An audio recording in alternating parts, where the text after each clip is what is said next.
¿Cuál es el precio del error de un solo comandante si el destino de todo un estado está en juego? Los autores de la antigüedad escribieron que en otoño del segundo año, antes del siglo cero, cerca de las orillas del río Ródano, Roma perdió tal cantidad de gente que incluso décadas después, el Senado evitaba mencionar las cifras exactas en voz alta.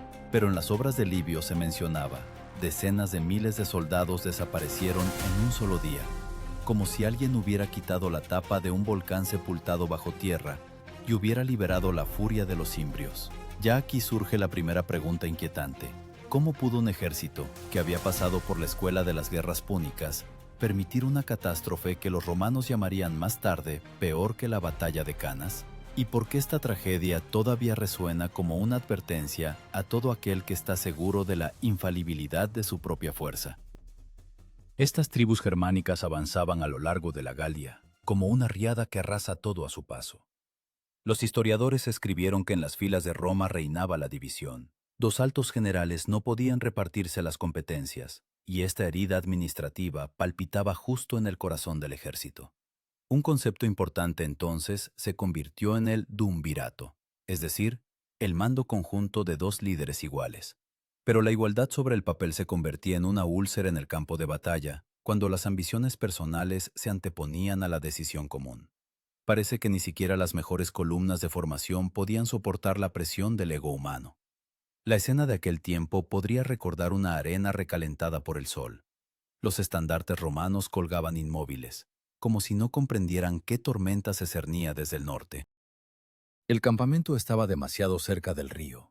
La tierra bajo los pies estaba húmeda, y parecía que el propio suelo intentaba retener a los legionarios, impidiendo que ocuparan posiciones ventajosas.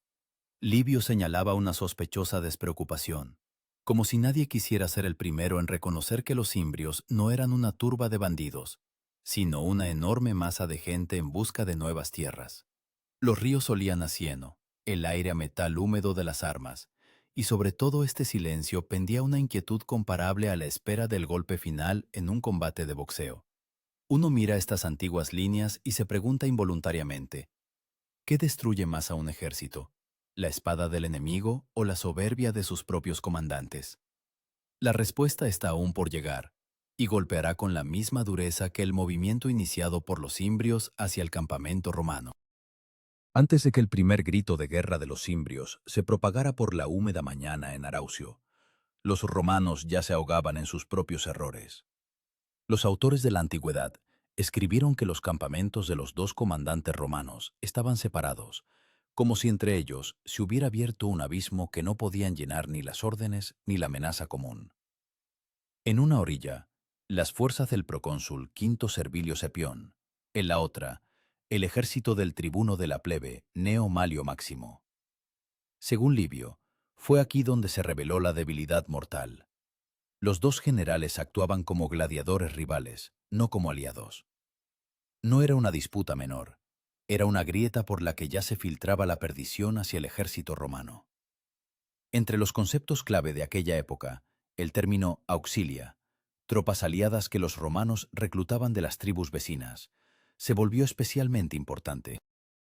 Estos guerreros eran algo así como los contratistas modernos, no ciudadanos, sino profesionales integrados en el sistema de combate. Podrían haber sido una ventaja, pero solo si los comandantes trabajaban de común acuerdo. Y en Araucio, los auxilia se encontraban entre los dos campamentos, como niños en una familia donde los padres están a punto de comenzar una pelea. Nadie sabía de quién esperar la orden y a quién obedecer en un momento de vital importancia.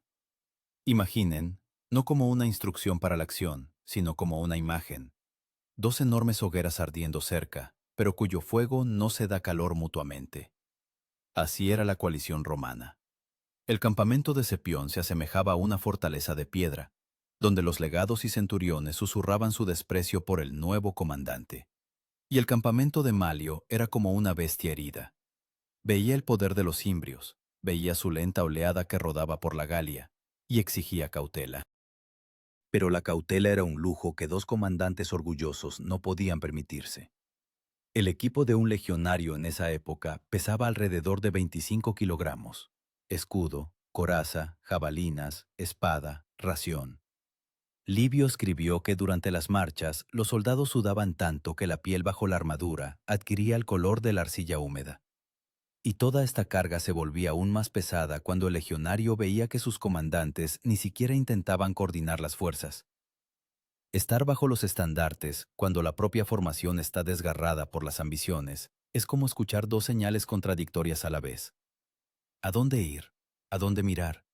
¿A quién acudir para pedir una orden? Los convoyes romanos se extendían por muchos kilómetros. La necesidad de grano, agua y forraje del ejército era enorme. Para el espectador moderno, esto puede imaginarse como la logística de un gran evento deportivo, solo con la diferencia de que los participantes llevan armas en sus manos y el fracaso se paga no con una multa, sino con la vida. Los historiadores escribieron que las cadenas de suministro estaban agotadas y parte de las provisiones se había quedado atascada en el camino. Esto significaba que los soldados comían menos de la ración normal, y un legionario hambriento es un mal combatiente. Uno comienza a sentir cómo una chispa lanzada al aire puede convertirse en un incendio. En aquellos días, los imbrios ya se acercaban. Sus convoyes, según los autores, se extendían como una ciudad en movimiento. Las excavaciones arqueológicas en la Galia muestran raros rastros de ruedas masivas y surcos profundos, como si pesadas carretas hubieran planchado la tierra. Estos rastros dan realidad a que los romanos veían ante sí no una reunión salvaje, sino un enorme flujo de gente capaz de triturar todo a su paso. Y aún así, Cepión continuaba insistiendo. El enemigo sería barrido tan pronto como él quisiera salir al ataque primero. Esta era la confianza de un hombre que temía más perder autoridad que miles de vidas. El sol se inclinaba más abajo, y las trompetas romanas daban señales que más confundían que unían al ejército. Uno mira este momento histórico e inevitablemente siente cómo algo se encoge por dentro, como si observara a dos máquinas corriendo una hacia la otra y comprendiera que la colisión ya es inevitable. Y mientras los imbrios cambiaban el orden de sus columnas, preparándose para el movimiento posterior, los romanos todavía no podían decidir quién daría la orden principal cuando el primer grito sonara finalmente desde el norte. La mañana en que comenzó el movimiento de los imbrios hacia las posiciones romanas fue descrita como fría, como si el propio clima hubiera decidido recordar la gélida determinación de las tribus del norte. Los autores de la antigüedad escribieron: los imbrios se acercaron a Araucio en densas columnas, cerrando el horizonte como un enorme muro. Sus guerreros se movían lentamente, pero no por miedo. Era el movimiento de personas seguras de su propio número. Livio señalaba que los exploradores romanos vieron por primera vez no destacamentos aislados, sino una masa de la que emanaba un rugido apenas perceptible, como un trueno lejano. Pero los romanos no se lanzaron a la batalla, se lanzaron a la disputa. El concepto principal de esta etapa se convirtió en la palabra contubernium, un pequeño grupo de legionarios, algo así como la tripulación moderna que vive, entrena y lucha junta. Este grupo de 8 soldados era la célula mínima del ejército romano. Y es precisamente a esta escala donde mejor se ve lo que sucede con la tropa cuando órdenes contradictorias vuelan desde arriba. Dentro del contubernium florecía el orden, pero alrededor el caos. Unos centuriones gritaban que se prepararan para la formación, otros ordenaban esperar la orden de Malio. Las trompetas de señales sonaban como en una orquesta donde cada músico toca su propia melodía. La escena de esta mañana puede imaginarse como dos enormes hormigueros que chocan entre sí. En uno hervía la energía de los imbrios, poderosa, cruda, pesada. En el otro, el ejército romano, construido sobre la disciplina, pero dividido por las ambiciones humanas. Los legionarios permanecían de pie en el polvo, cuyo sabor llegaba a la lengua, mezclándose con el regusto metálico de la ansiedad.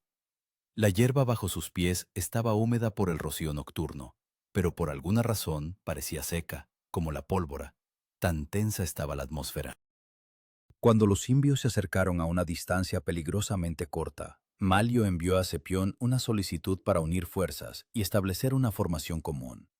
Livio escribió que la respuesta de Cepión fue fría, como un golpe con el revés de una espada. Se negó. Es más, sacó a su parte del ejército hacia adelante, esperando atacar primero al enemigo y llevarse toda la gloria.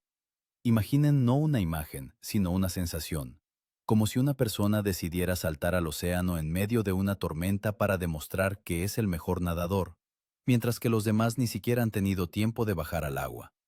La columna de marcha de Cepión se extendió. Los legionarios, cargados con corazas, escudos y raciones de combate, se movían a través de tierra irregular, donde cada piedra se enganchaba a las suelas de sus sandalias. Una persona moderna puede imaginar esto como intentar correr con el equipo completo a través de un campo de fútbol lleno de baches. Con cada paso, no solo se cansaba la espalda, sino también la voluntad. Y delante ya comenzaban a escucharse los gritos de los cimbrios.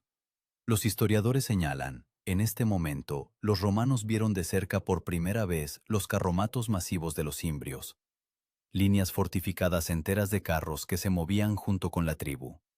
Los hallazgos arqueológicos confirman que eran pesadas estructuras de madera con fijaciones metálicas que dejaban profundas huellas en el suelo. Estos carros podían crear una barrera, un refugio y un lugar para la familia, todo en uno. Para los romanos, se convirtieron en el símbolo de que no solo se enfrentaban a guerreros, sino a todo un pueblo, enorme y hambriento de tierra. El polvo se levantaba con cada paso, el aire temblaba, y todo alrededor parecía decir, un momento más y comenzará la batalla. Pero lo principal ya había sucedido. El ejército romano se había dividido no por la espada, sino por el ego. Y cuando Cepión avanzó, y Malio mantuvo a sus tropas en su sitio, se formó un abismo entre ellos, justo en el momento en que los cimbrios alineaban sus primeras líneas ofensivas.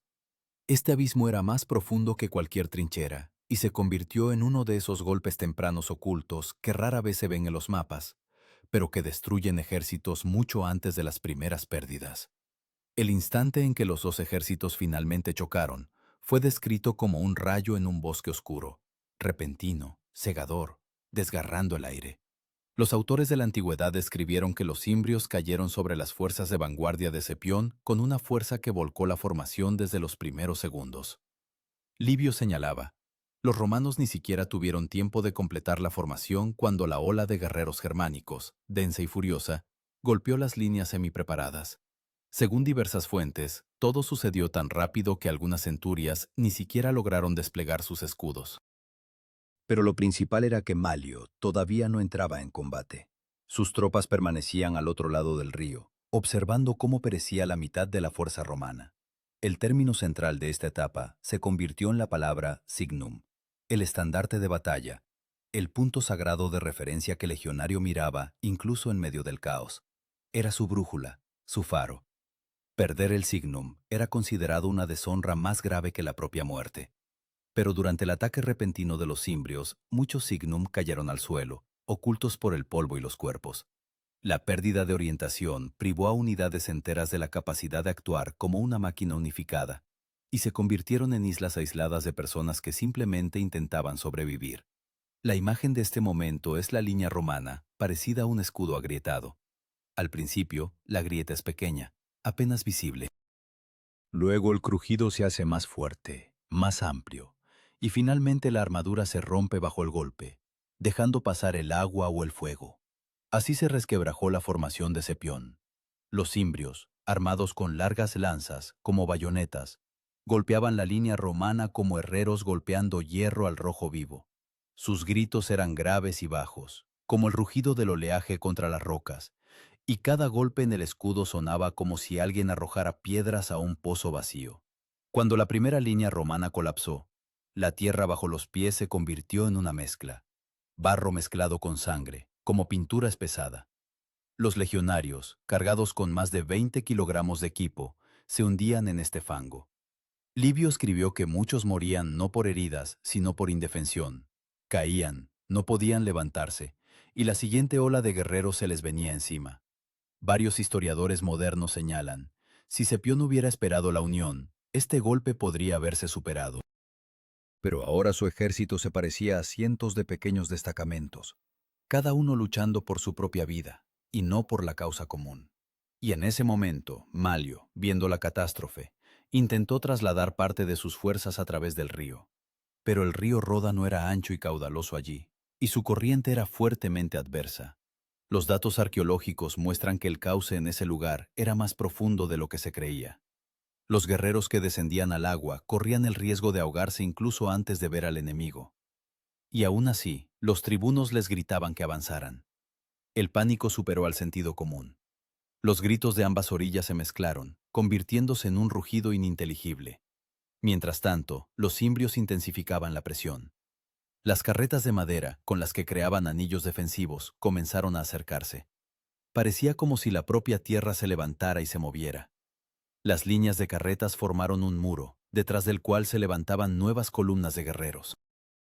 Para los romanos, esto era como ver que el enemigo tenía una reserva infinita, un mar de gente que no se acababa. La derrota de Escipión se hizo evidente en cuestión de minutos. Los autores de la antigüedad escribieron que sus tropas se dieron a la fuga, pero no había a dónde huir. Delante, los cimbrios. A un lado, el río embravecido. Detrás, el ejército dividido de Malio, que se ahogaba en sus propias órdenes. El momento en que varios miles de legionarios intentaron abrirse paso hacia los suyos se asemejó a la compresión de un muelle. Cuanto más apretaban los cimbrios, más se amontonaban los romanos y más rápido se rompían sus filas. Este caos no fue solo una derrota, fue el instante preciso después del cual comienza a desmoronarse toda la confianza previa de una gran potencia. Y cuando el polvo de la batalla aún no se había asentado y los gritos de los heridos seguían flotando en el aire, quedó claro. Ahora era el turno de Malio, con todas sus tropas, de recibir el golpe que ya había destruido la mitad del poder romano. Cuando los últimos destacamentos supervivientes de Escipión retrocedieron, la batalla aún no había terminado. Solo estaba cambiando de dirección, como un incendio forestal que, tras quemar un lado de la colina, ahora gira hacia el siguiente. Los autores de la antigüedad escribieron que la destrucción del flanco izquierdo romano fue tan rápida que en el campamento de Malio ni siquiera se dieron cuenta inmediatamente de la magnitud de la catástrofe. Pero cuando los legionarios que huían, destrozados, heridos, cubiertos de sangre y polvo, comenzaron a afluir hacia sus posiciones, quedó claro. Los cimbrios habían roto la primera presa y ahora avanzaban, arrasando todo lo que se interponía en su camino. Livio señalaba que este fue el raro momento en que la disciplina romana se dio al miedo. Un miedo que ya no guiaba a personas, sino a sombras. El nuevo término clave aquí es ager, el terraplén que protegía los campamentos romanos. El ager era algo así como el muro de hormigón moderno alrededor de un objeto estratégico. Terraplenes altos, reforzados con madera, creaban una línea que el enemigo debía superar. Por lo general, el ager daba tiempo a los romanos, tiempo para formarse, reunirse, prepararse. Pero ahora se convirtió no en una defensa, sino en una trampa. Las enormes masas de soldados que huían de los cimbrios se apretujaban contra el terraplén, sin lograr escalarlo, y formaban un muro viviente de desesperación. La imagen de este momento es una multitud que intenta salir de una habitación en llamas por una sola puerta. La gente se empujaba, caía, perdía escudos y espadas, y la ola de pánico empujaba cada vez con más fuerza. El campamento romano de Malio se estaba convirtiendo precisamente en una habitación así, y los gritos de los legionarios eran como el crujido de las vigas ardiendo. Intentaban crear una formación a toda prisa, pero construir una formación bajo la presión de la gente que huía era como intentar mantener la forma de arena mojada durante la marea alta. Dentro del campamento, el trabajo era frenético. Los tribunos gritaban órdenes de formación. Los centuriones golpeaban los escudos con el revés de sus bastones, tratando de devolver el orden a los soldados. Pero el tiempo, ese mismo tiempo que los romanos siempre habían considerado su aliado, se convirtió en su enemigo. Los cimbrios, según los autores, ya no se movían como un muro denso, sino como una corriente ancha, como un río después de un aguacero, arrasando puentes y vados. Su primer golpe impactó en el borde este del campamento, y el golpe fue de tal fuerza que algunas fortificaciones de madera se derrumbaron de inmediato, como si hubieran sido hechas de hierba tierna. Las excavaciones arqueológicas en el presunto lugar de la batalla muestran rastros de un fuerte incendio. Fibras de madera carbonizadas, carbón, señales de destrucción de los terraplenes. Esto intensifica el dramatismo de las descripciones de los historiadores de la antigüedad. Los cimbrios pudieron haber prendido fuego a parte de las fortificaciones romanas para aumentar el caos. Para los romanos, esto fue como un golpe de humo en los ojos. El viento arrastraba las cenizas hacia el campamento. Los legionarios tosían, perdían la orientación, y lo que era más importante, No oían las trompetas de señales que se ahogaban en el rugido de las llamas y los gritos. Malio intentó organizar la defensa. Pero sus tropas, aunque más frescas que las fuerzas de Cepión, se encontraron bajo la misma presión. Livio escribió que los romanos intentaron formar una cuña para abrir un corredor de retirada. Pero la cuña es una formación que requiere disciplina y pasos firmes, y los pies de los legionarios resbalaban en el barro, los escudos se les pegaban a las manos, la respiración se les cortaba. La cuña nunca se reunió, se desintegró antes de que pudiera avanzar. La lucha se convirtió en un horror que no puede llamarse de otra manera. No fue una batalla de ejércitos, sino la presión de un elemento sobre personas. Los imbrios avanzaban como enormes sombras, cada una llevando una lanza tan larga como la altura de un hombre. Los golpes venían de arriba, de abajo, de los lados. Los romanos intentaban levantar los escudos sobre sus cabezas, pero sus brazos temblaban por el agotamiento. Muchos eligieron la muerte en combate en lugar de ser pisoteados. Y todo esto sucedía con el telón de fondo del colapso de las estructuras del campamento. La madera crujía, los terraplenes de tierra se desmoronaban, como si la propia tierra se negara a ser el campo para esta masacre.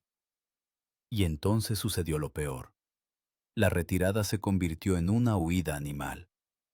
Livio escribió que los legionarios empujaban unos a otros hacia el río, esperando nadar hacia la otra orilla. Pero el Ródano era profundo y rápido, y muchos se ahogaron bajo el peso de sus armaduras. La gente se aferraba a escudos, a lanzas, a cualquier escombro, como a troncos de árboles durante una inundación. Pero la corriente les arrancaba el agarre, y el agua se volvía negra por el barro y la sangre. En este momento quedó claro, la derrota ya no se podía detener.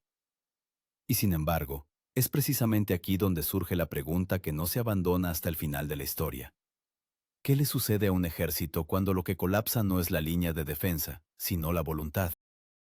La respuesta estará en el acto final de esta tragedia, donde se verá no solo la matanza, sino también lo que le sucedió a Roma después de aquel oscuro otoño. Cuando el sol comenzó a inclinarse hacia el horizonte, tiñendo el campo de tonos rojo-dorados, la batalla de Araucio pasó de ser una derrota a una aniquilación, casi ritual en su crueldad. Los autores de la antigüedad coinciden en algo. Roma nunca había experimentado una catástrofe de tal magnitud, y tardaría mucho en volver a experimentarla. Según las estimaciones más comunes, murieron hasta 80.000 soldados romanos y un número similar de aliados. Esta cifra siempre pareció casi irreal, demasiado grande incluso para los estándares históricos. Pero la arqueología y la comparación de fuentes confirman un hecho principal. Murió una cantidad increíble de gente. Para entender lo que sucedió en las últimas horas de la batalla, hay que imaginar dos eventos que se desarrollaban simultáneamente. El primero es la masacre final en el lugar del campamento de Malio. El segundo es la huida de pánico de decenas de miles de personas que intentaban escapar hacia el sur, hacia el río, hacia cualquier lugar donde pudieran esconderse. Fue en esta huida donde se manifestó ese rasgo paradójico de las catástrofes masivas. Cuando el sistema colapsa, colapsa de inmediato, por completo, sin etapas de transición. Y cada cadena adquiere el carácter de un dominó. Para los comentaristas de la antigüedad, Araucio se convirtió en una especie de espejo en el que se reflejó toda la fragilidad de la maquinaria militar romana. Después de todo, formalmente los romanos tenían superioridad numérica. Sus campamentos estaban fortificados, sus armas superaban a las bárbaras, pero ninguna ventaja funcionó, porque el fundamento se había roto, la coordinación y la confianza de los comandantes entre sí. En este contexto, los imbrios y teutones unidos no parecían una horda de bárbaros, sino una fuerza única, moviéndose con una extraña, casi aterradora determinación. En las últimas líneas de sus descripciones, Livio mencionaba escenas que la imaginación moderna difícilmente puede soportar. Los legionarios, atrapados entre el terraplén del campamento y la creciente presión del enemigo, intentaban levantar a sus centuriones heridos para que pudieran seguir dando órdenes. Pero el Ródano era profundo y rápido, y muchos se ahogaban bajo el peso de la armadura. La gente se aferraba a escudos, a lanzas, a cualquier resto, como a troncos de árboles durante una inundación. Pero la corriente les arrebataba el agarre, y el agua se volvía negra por el barro y la sangre. En este momento quedó claro, la derrota ya no se podía detener. Y sin embargo es precisamente aquí donde nace la pregunta que no se abandona hasta el final de la historia. ¿Qué le sucede a un ejército cuando lo que colapsa no es la línea de defensa, sino la voluntad? La respuesta estará en el acto final de esta tragedia, donde se verá no solo la matanza, sino también lo que le sucedió a Roma después de aquel oscuro otoño. Cuando el sol comenzó a inclinarse hacia el horizonte, tiñendo el campo de tonos rojo-dorados, la batalla de Araucio se transformó de una derrota en una aniquilación, casi ritual en su crueldad. Los autores de la antigüedad coinciden en algo. Roma nunca había experimentado una catástrofe de tal magnitud y tardaría mucho en volver a experimentarla. Según las estimaciones más comunes, murieron hasta 80.000 soldados romanos y un número similar de aliados. Esta cifra siempre pareció casi irreal, demasiado grande incluso para los estándares históricos. Pero la arqueología y la comparación de fuentes confirman un hecho principal. Murió una cantidad increíble de gente. Para entender lo que sucedió en las últimas horas de la batalla, hay que imaginar dos eventos que se desarrollaban simultáneamente. El primero es la masacre final en el lugar del campamento de Malio. El segundo es la huida de pánico de decenas de miles de personas que intentaban salvarse hacia el sur, hacia el río, hacia cualquier lugar donde pudieran esconderse. Fue precisamente en esta huida donde se manifestó ese rasgo paradójico de las catástrofes masivas. Cuando el sistema colapsa, colapsa de inmediato, por completo, sin etapas de transición. Y cada cadena adquiere el carácter de un dominó. Para los comentaristas de la antigüedad, Araucio se convirtió en una especie de espejo en el que se reflejó toda la fragilidad de la maquinaria militar romana. Después de todo, formalmente los romanos tenían superioridad numérica. Sus campamentos estaban fortificados. Sus armas superaban a las bárbaras. Pero ninguna ventaja funcionó, porque el fundamento se había roto. La coordinación y la confianza de los comandantes entre sí. En este contexto, los imbios y teutones unidos no parecían una horda de bárbaros, sino una fuerza única, moviéndose con una extraña, casi aterradora determinación. En las últimas líneas de sus descripciones, Livio mencionaba escenas que la imaginación moderna difícilmente puede soportar. Los legionarios, atrapados entre el terraplén del campamento y la creciente presión del enemigo, intentaban levantar a sus centuriones heridos para que pudieran seguir dando órdenes. Pero las órdenes ya no tenían sentido. Cada persona luchaba solo para que otra respiración no fuera la última. Algunos arrojaban escudos y se quitaban cascos para respirar mejor. Pero esto precisamente los hacía vulnerables. Las lanzas imbrias encontraban cuellos desprotegidos. Al mismo tiempo, las masas que huían hacia el río se convertían en una corriente dispersa, parecida a fenómenos naturales reales. ¿Sucede que una masa humana se mueve como lava? Sí, cuando el pánico se convierte en el motor principal. La gente caminaba, caía, se pasaba por encima unos a otros, se agarraba a cualquier saliente, pero la tierra bajo sus pies se convertía en una papilla de arcilla empapada y sangre.